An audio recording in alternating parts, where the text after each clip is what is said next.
ખજૂર ખાધા પછી અડધો ગ્લાસ પાણીમાં લીંબુ નીચવી અને પી શકો. તમારું પણ હિમોગ્લોબિનનું લેવલ ઓછું આવે છે અને એક જ મહિનામાં તમે હિમોગ્લોબિનને નોર્મલ લેવલ સુધી પહોંચાડવા માંગો છો તો આ વિડીયો તમારા માટે છે.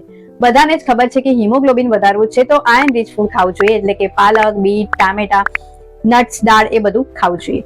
પણ ઘણા બધાનું આ બધી વસ્તુ ખાવા છતાં પણ તેમનું હિમોગ્લોબિન વધતું નથી. તો તેનું કારણ છે કે તેઓ આયર્ન રીચ ફૂડની સાથે વિટામિન સી લેતા નથી. વિટામિન સી નું કામ છે કે જેટલું તમે આયર્ન લો છો તે બધાનું જ એબ્ઝોર્પ્શન કરવું. તે એબ્ઝોર્પ્શન કરવામાં હેલ્પ કરે છે. વિટામિન સી રીચ ફૂડમાં આવે છે લીંબુ, આમળા, ટામેટા વગેરે.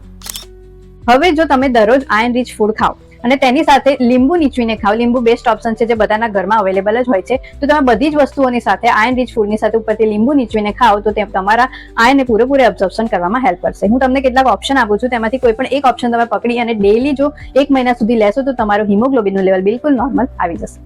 પહેલો ઓપ્શન છે કે દાળ બની જાય, કોઈ પણ દાળ લઈ લો, તુવેર, અડદ, ચણાની દાળ કે મગની દાળ, કોઈ પણ દાળની ઉપર બન્યા પછી તેના ઉપર લીંબુ નીચવી અને જો પી લો અથવા તો ખાવ રાઈસની સાથે તો તે તમારું હિમોગ્લોબિનને વધારવામાં હેલ્પ કરશે. બીજો ઓપ્શન છે કે બપોરે આપણે લંચમાં દાળ, ભાત, શાક, રોટલી ખાતા હોય છે, સાથે સલાડ પણ રહેતા હોય છે, તો સલાડની ઉપર લીંબુ નીચવશો તો જે બધું જ દાળ, ભાત, શાક, રોટલીની અંદર જેટલું આયર્ન હતું તે બધાનું જ એબ્સોર્પ્શન કરવા માટે હેલ્પ કરશે.